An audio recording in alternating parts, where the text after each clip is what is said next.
I feel like I'm more of a custodian than a gatekeeper. I think about that a lot. Some of the stories that I've been trusted to tell have been pretty dark and deep. And so it's been very heartwarming that people are willing to trust me with that. Welcome to Not a Real Artist, a podcast by me, Tamara Sagathevan. And me, Iris Fritschi-Cussens, discussing relatable creative topics with honesty and humour.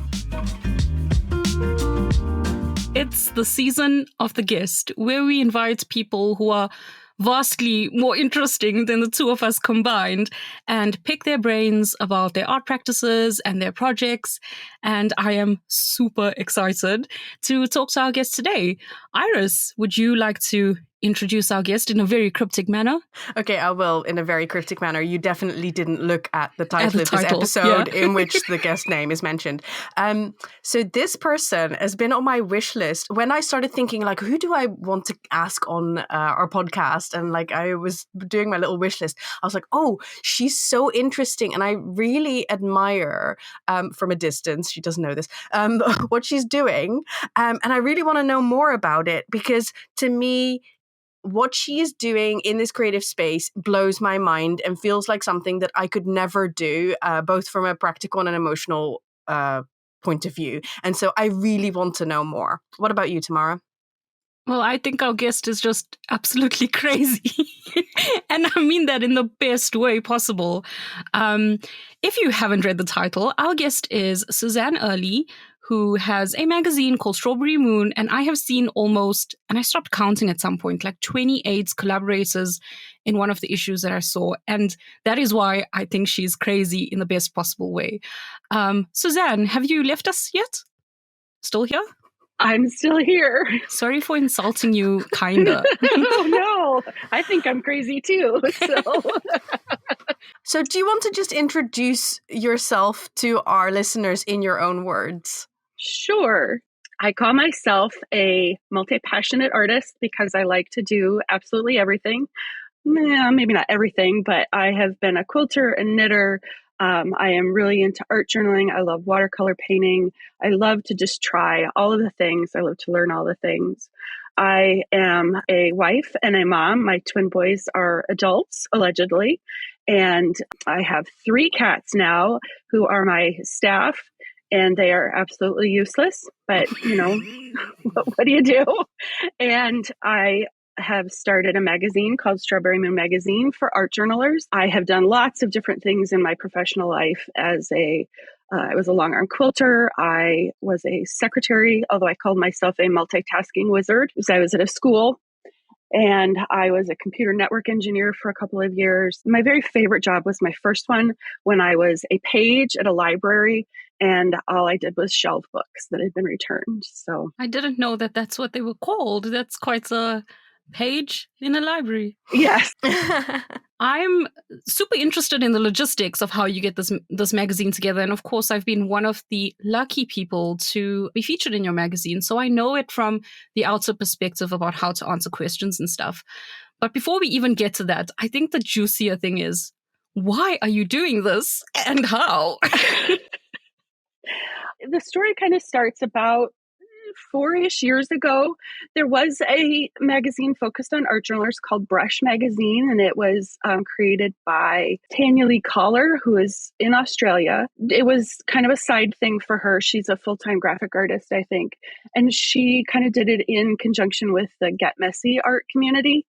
And after a couple of years, she just couldn't keep going anymore. So she closed it. And it was before I ever took the chance to submit my artwork. And so that made me kind of sad.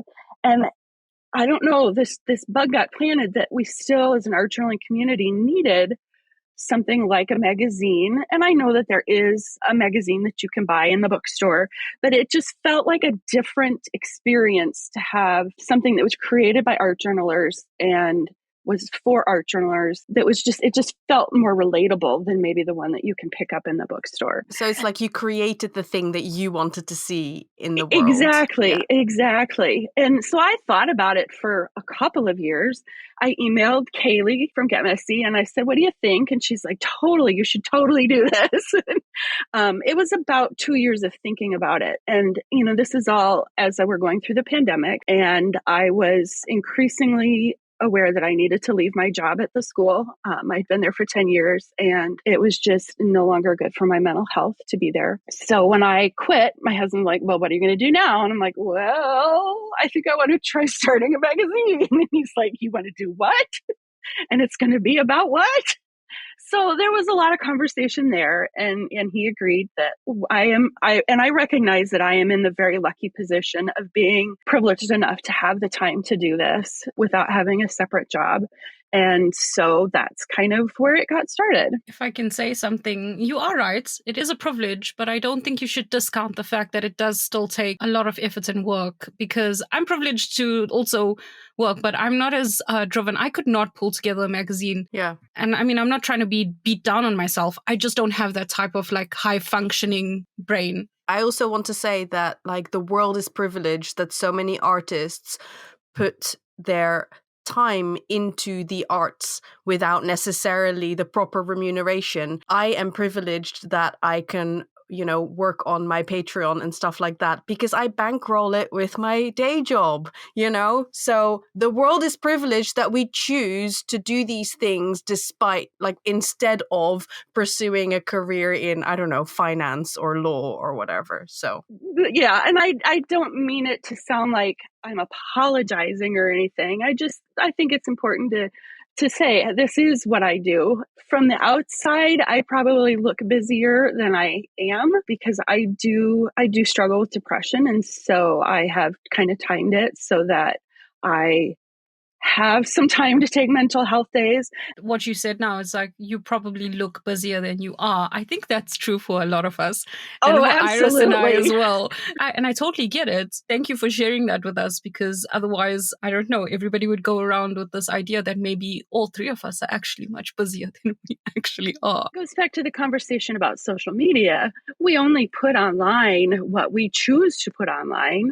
And so you don't see the days when all I do is sit on the iPad doing the stupid crossword game or cross-stitch game, And I think also when you do things that are like creative and require a lot of work, but also a lot of like kind of get up and go, because like it's not like a task that is already there to do, like, I don't know, cleaning the sink or something. Like it's already there. It's a task when you're doing something creative and you're creating something from nothing.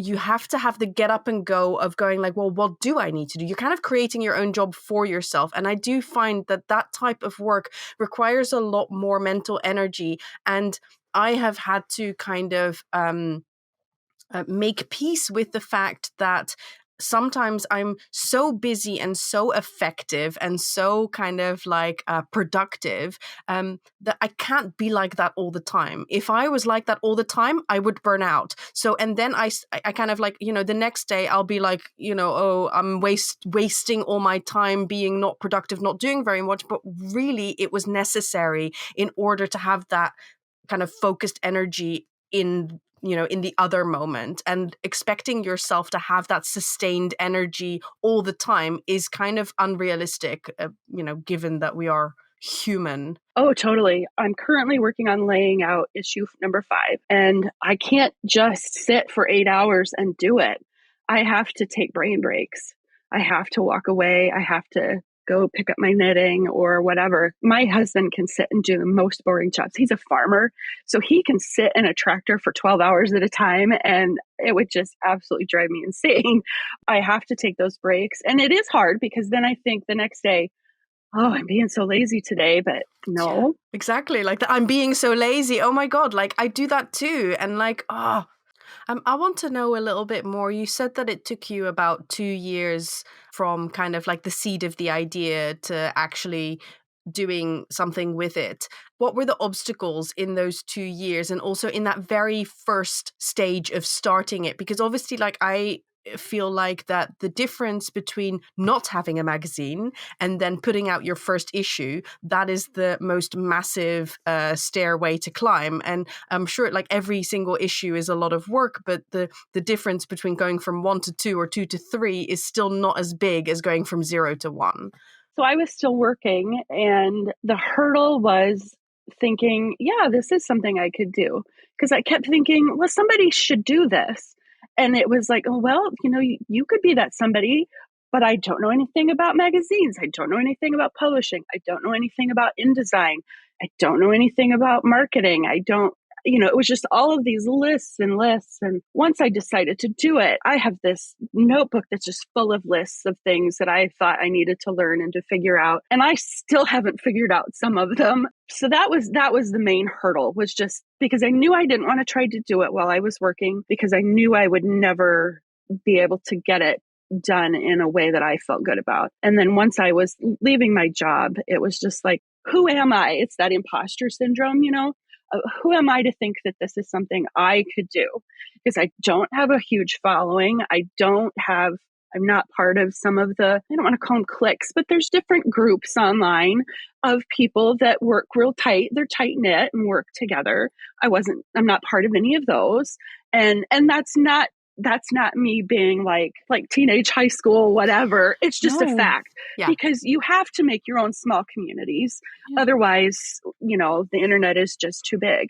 And so going to the next step was I actually put out a survey, and I don't remember, I had over 100 responses just to see, is there some interest? And there was, and I still decided, even if there hadn't been as much as there was, I was going to try it. I figured it can't hurt. It's not like I was having to invest in a lot of product to have in my home. I could do the work because the work is all on a computer, and then I could get it printed, and we'll just see where it went. So that first experience was, okay, I have to use InDesign. I don't know how to use InDesign, but I have long been the kind of person that if you put me in front of a computer, I apparently think the way that computer programmers or user experience design people work, because I can almost always figure out right away what it is that needs to be done in a program. And if I can't figure it out, I know what kind of questions to go ask Google in order to figure it out. It sounds as if you don't get intimidated by a lack in your knowledge, that it's a challenge to you, but not something that bowls you over and then makes you not able to engage with it or start. Right. I want to know all the things, and I enjoy trying to figure it out. So that first time, I think the most nerve-wracking thing was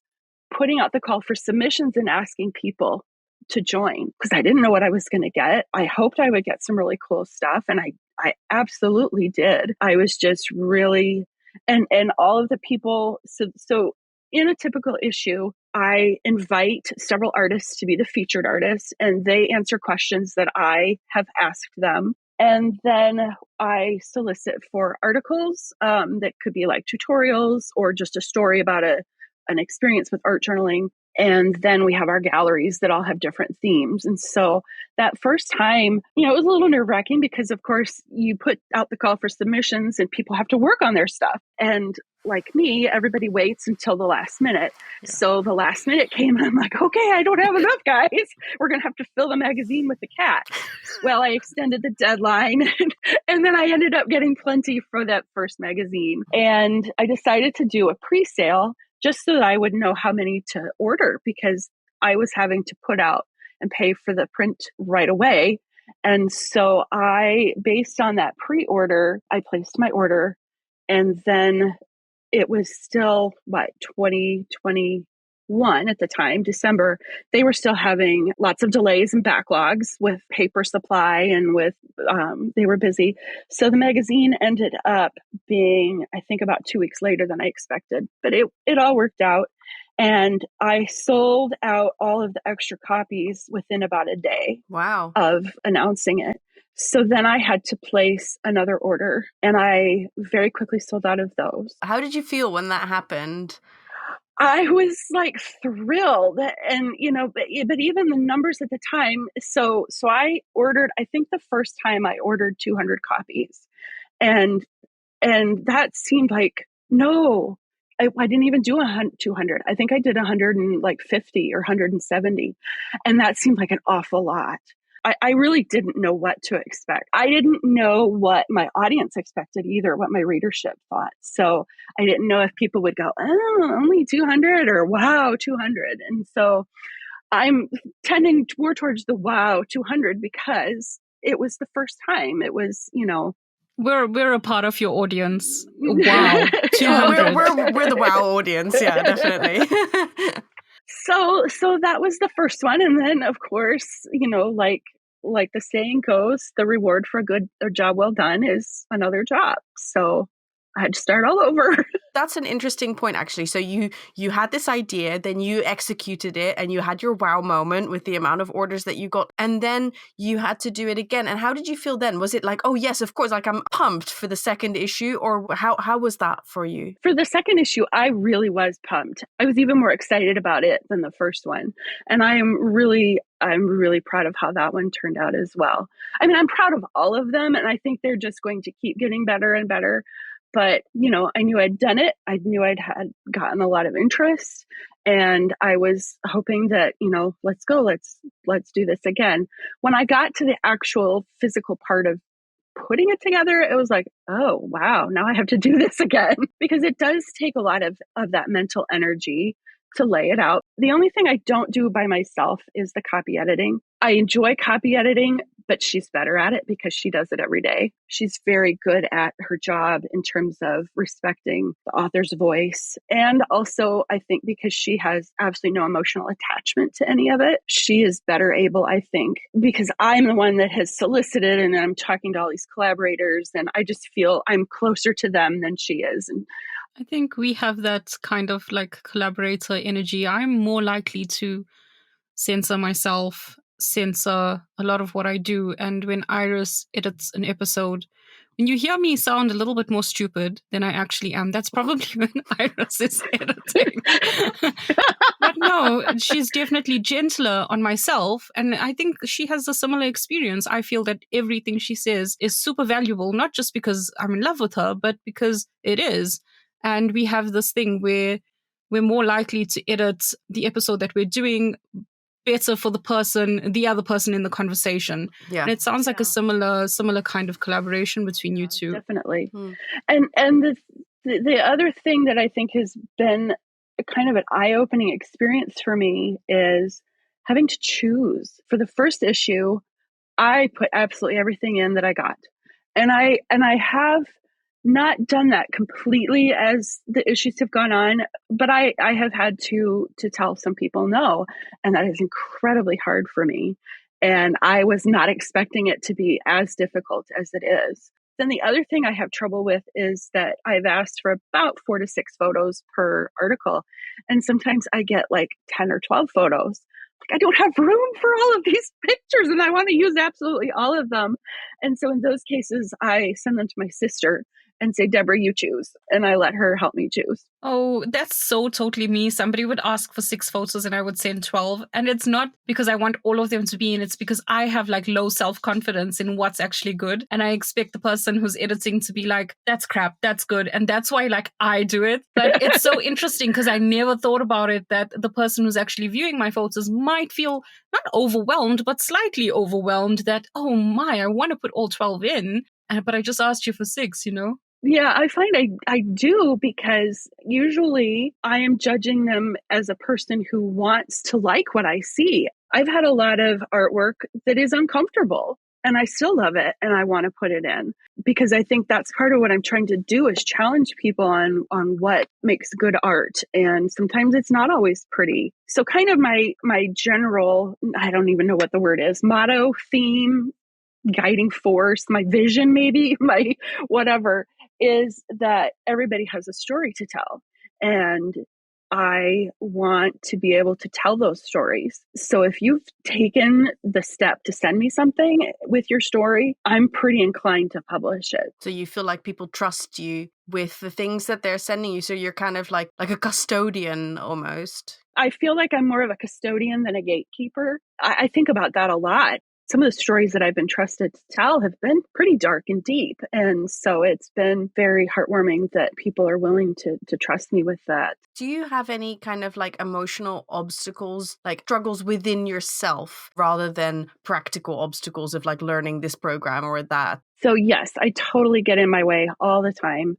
I've still got a lot of imposter syndrome surrounding who am I to be doing this? The other big struggle I have is that marketing is not a strong suit. And so I am not growing it as I would like to be growing. And I know it's all down to I'm not reaching my audience. And I know that there are things I could do to reach my audience, but I keep getting in my way.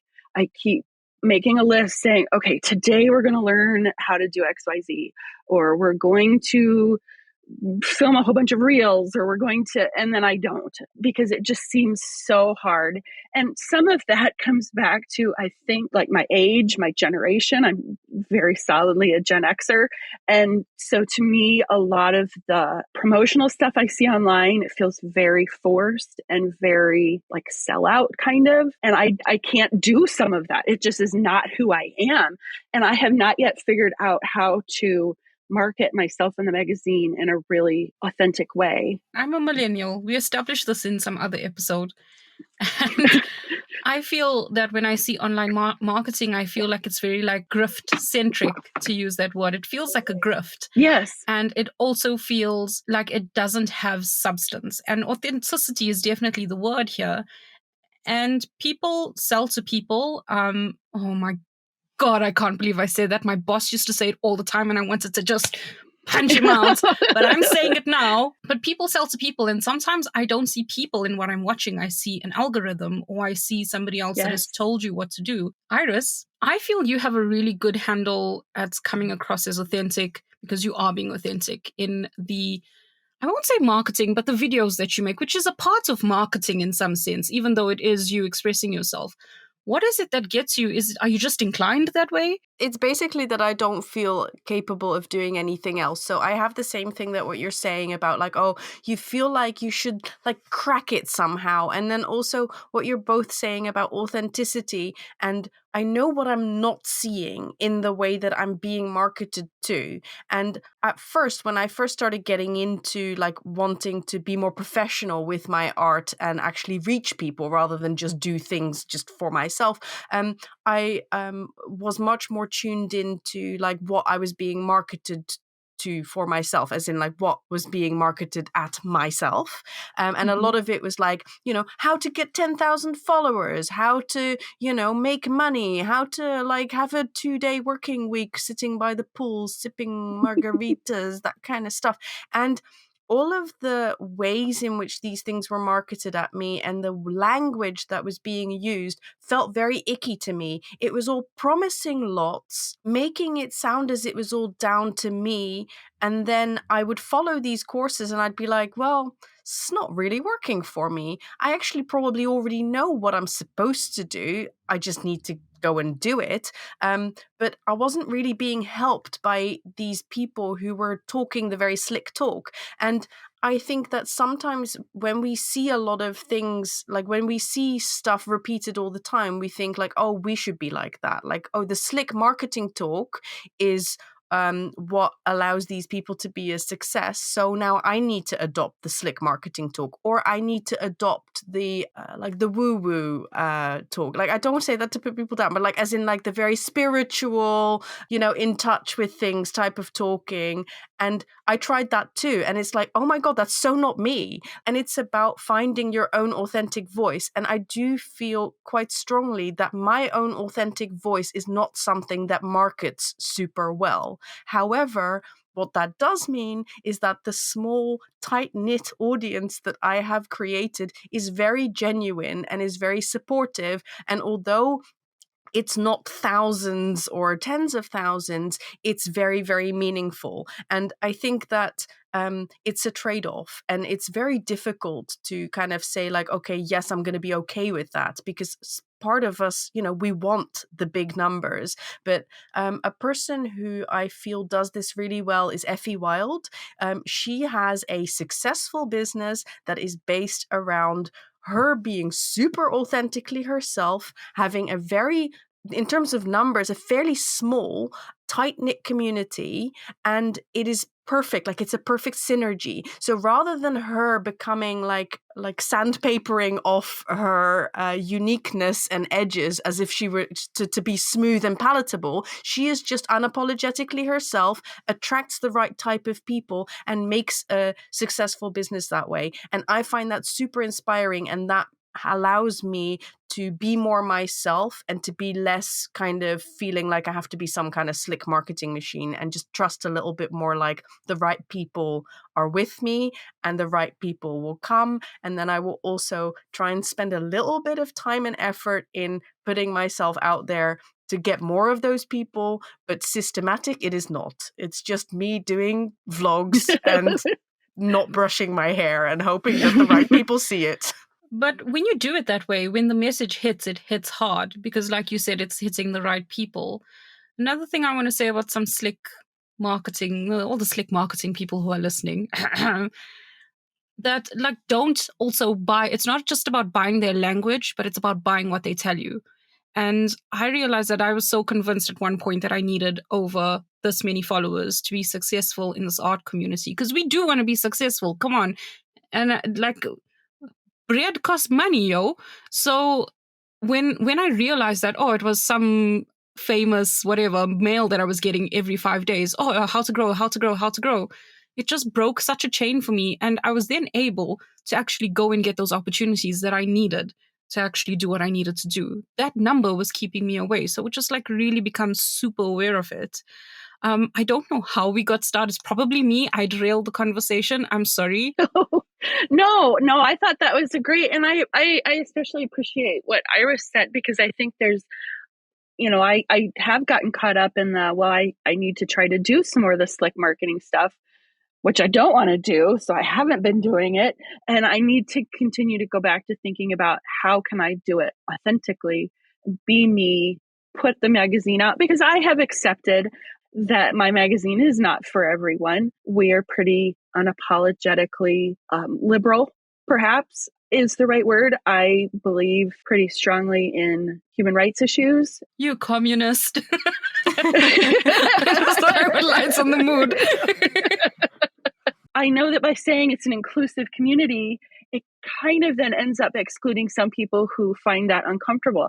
And I am okay with that. I mean, it makes me weird to say that because I'm absolutely a people pleaser, but I also know that you cannot please everyone. And so I need to make sure that I'm trying to attract the people that I want to attract, which also then repel the ones who just, it's not for them, and that's okay. Yeah. It's about what you value in the moment. Yes. If you value in the moment those rights that you believe to be true, that what the Constitution actually stands for, yes. which is people need to have like human rights for everyone. Let's just call it that. And when you value that more than hurting somebody by being inclusive, then you're going to fall the other way. And I hear you on that. And your voice does come across as accepting and encompassing. And it wouldn't make Iris and I feel excluded, but it makes me feel safe to hear a voice like that, because it means that I can be a part of it too. Yeah. Thank you. I'm glad to hear you say that. I feel that too. And I feel that when I had a look at obviously like what you're inviting for submissions, and you did an issue about, was it about mental health? No, I said protest art because I got so excited, but she said mental health. I'm so sorry. But I think so no, issue number 3 was about activism and art. Oh yeah, activism.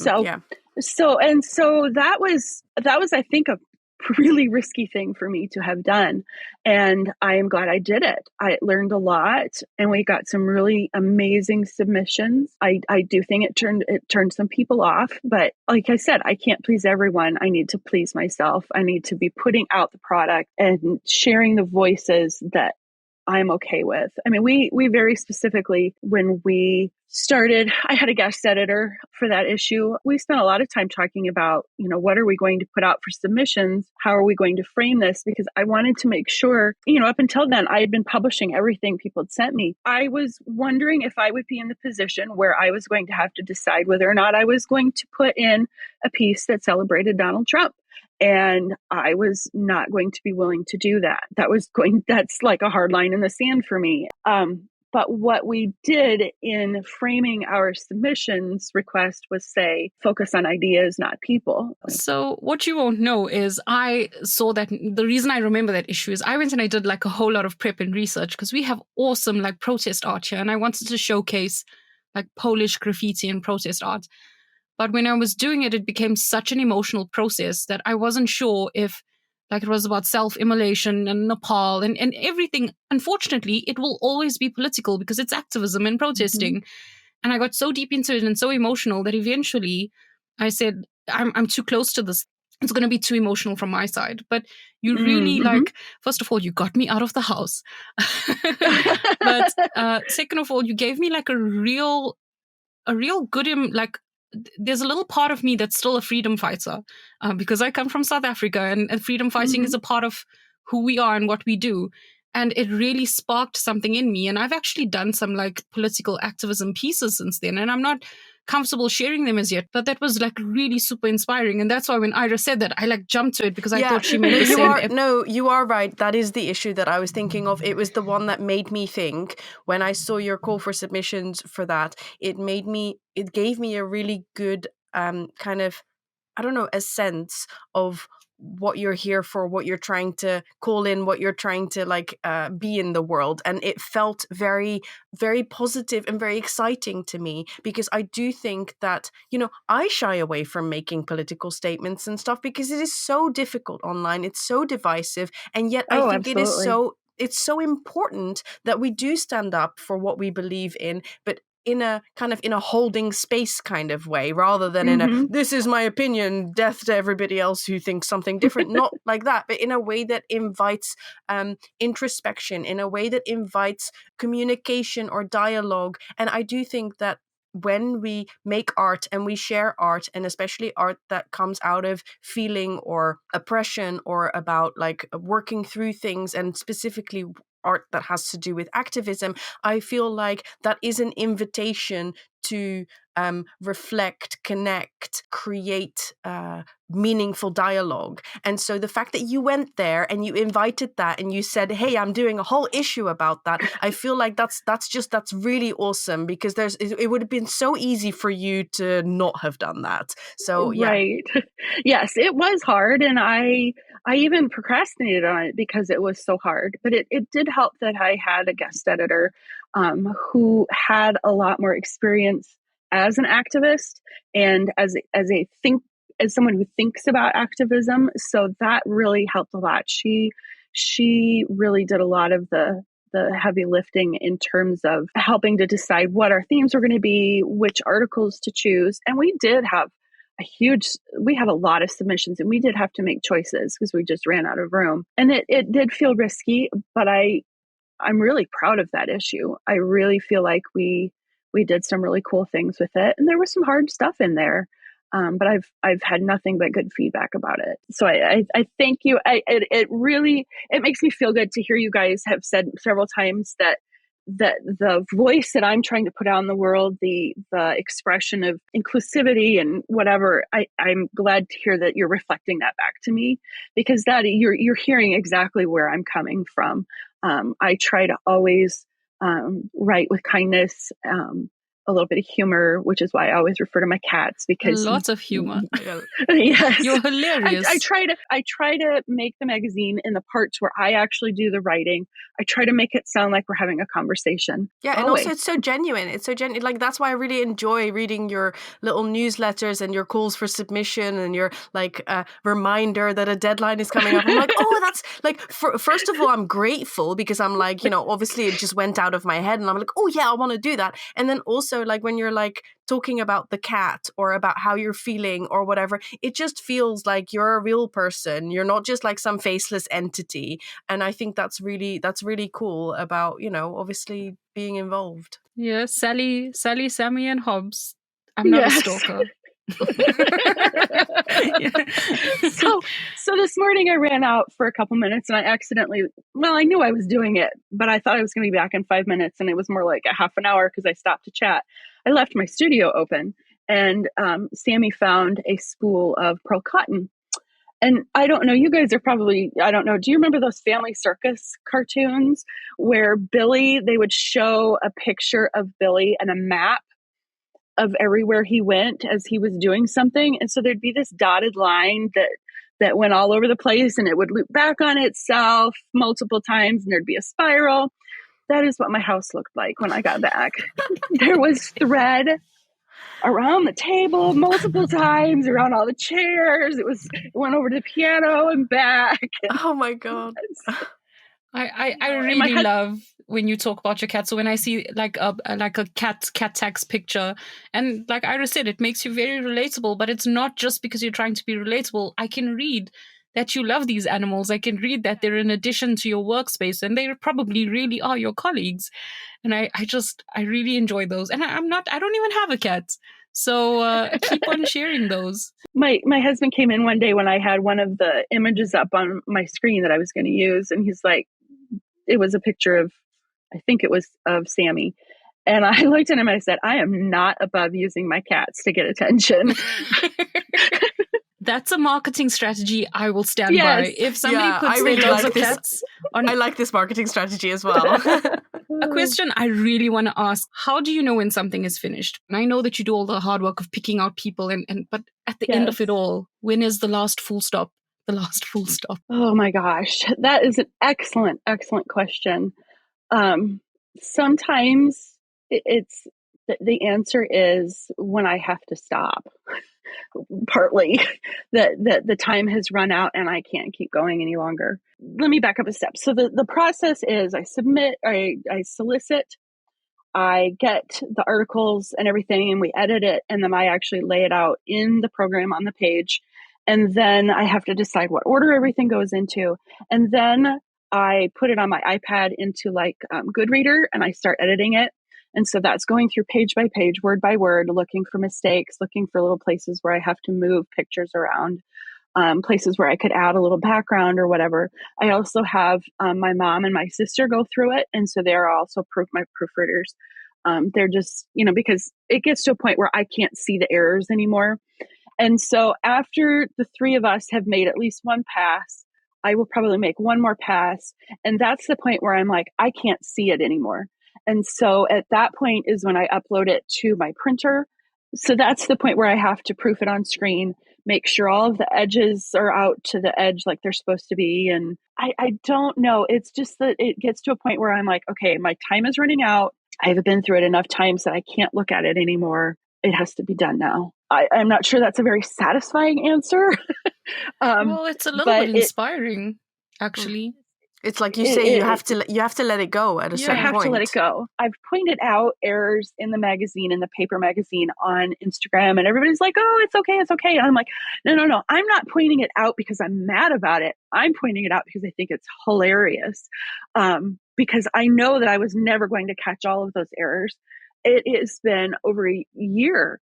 And just within the last month, I happened to open up the very first issue and found an error on like page 3. I am a perfectionist or a recovering perfectionist, but I have somehow been able to expect that I have to let it go because otherwise it's never going to happen. So otherwise it wouldn't exist. Exactly.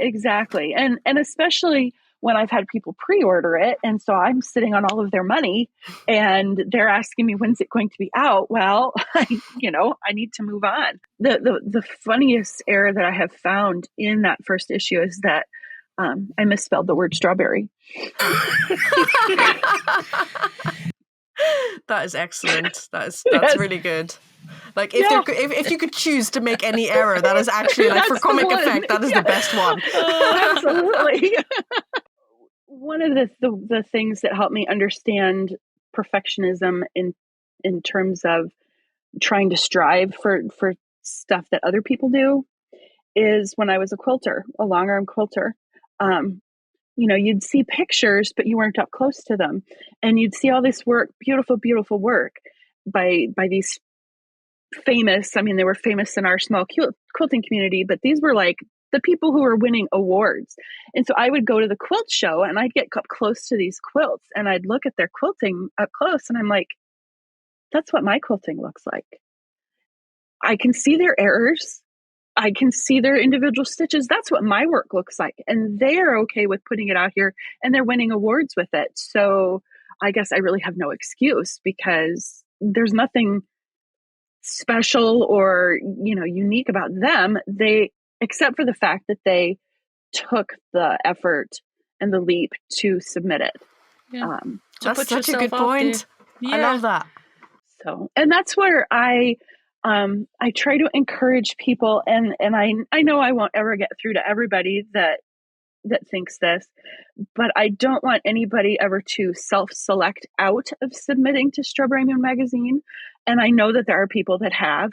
They're like, oh, I'm not good enough, or they'll flip through and, oh, my art doesn't look like this, or, oh, my art isn't as good as this. I'm like, have you looked at that art though? I bet your art is as good as this. So you've talked a lot about this kind of practical creative process of putting together this magazine, and it leads me to wonder about you must spend a lot of time at a computer, you must spend a lot of time putting together this magazine, but do you still have time or do you still create time for your own creativity, and like how does that work for you? I absolutely do have a pretty full creative practice. It ebbs and flows just like everything. Right now I'm at a little bit of a low spot. My computer desk is also my art desk, so I'm surrounded by all of my stuff all the time. I also knit in the evening, so even if I never actually touch a paintbrush or a pen, I'm always knitting in the evening, doing something creative. I just want to say, Suzanne, thank you so much for being a guest on our podcast. It's been so interesting talking to you. I have, it's kind of selfish. I just invite you on our podcast so I get to like pick your brain and ask all the questions that I want to know. And I'm like doing it under the guise of like, this is for our listeners. But yeah, no, it was just always an agenda.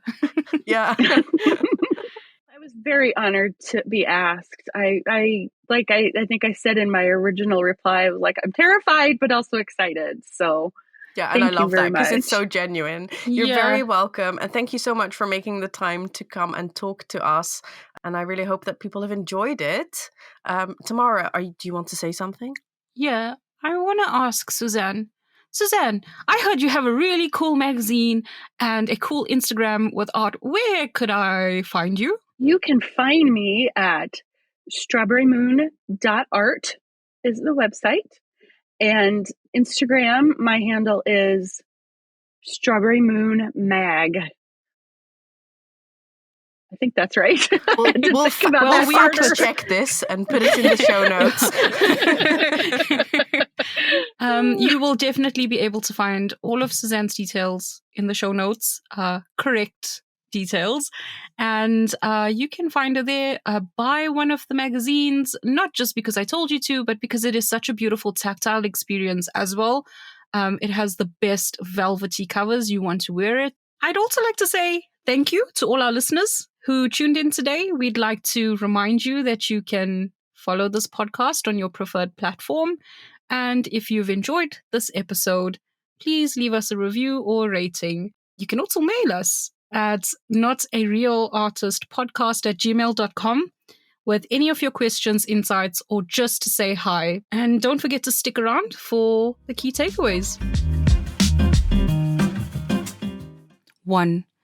As much as we are privileged to be artists in this world, the world is also privileged that we choose to pursue and create art within it. 2. The energy required to do tasks with little to few dependencies is very different from the energy required to create. Accepting that can help you create ease around the ideas of productivity. 3. If you find yourself thinking, somebody should create or do X, then perhaps you should be the person to do it. 4. Collaboration with another person in your art practice or process can mean a better product, as they have less emotional attachment to what you create, look, or sound like. 5. Authenticity in social media helps our viewers and others create realistic ideas about our lives and process. 6. People sell to people. Often, you can tell when marketing is based on algorithm chasing. It feels like a grift. 7. Small, tight-knit audiences often feel genuine and more supportive. You don't have to chase a big number to have a successful business or form meaningful connections. 8. Always ask, who is selling me this idea? Because once you get past the false ideas around what they're trying to sell you, you will be able to focus your energy on getting the actual opportunities you need. 9. The idea of inclusivity can be alienating to some people. Sometimes this is uncomfortable. It is all about what you value in the moment, being inclusive or alienating those that find inclusivity threatening. You cannot please everyone, although you can certainly try. 10. Work is perhaps never finished, but at some point you have to let it go. If you don't let it go, it can never live out there. 11. There is nothing special about other people's work versus yours. At close-up, it's all the same stitches or brush strokes. What makes the difference is that they put it out there. So today, we encourage you to take the leap.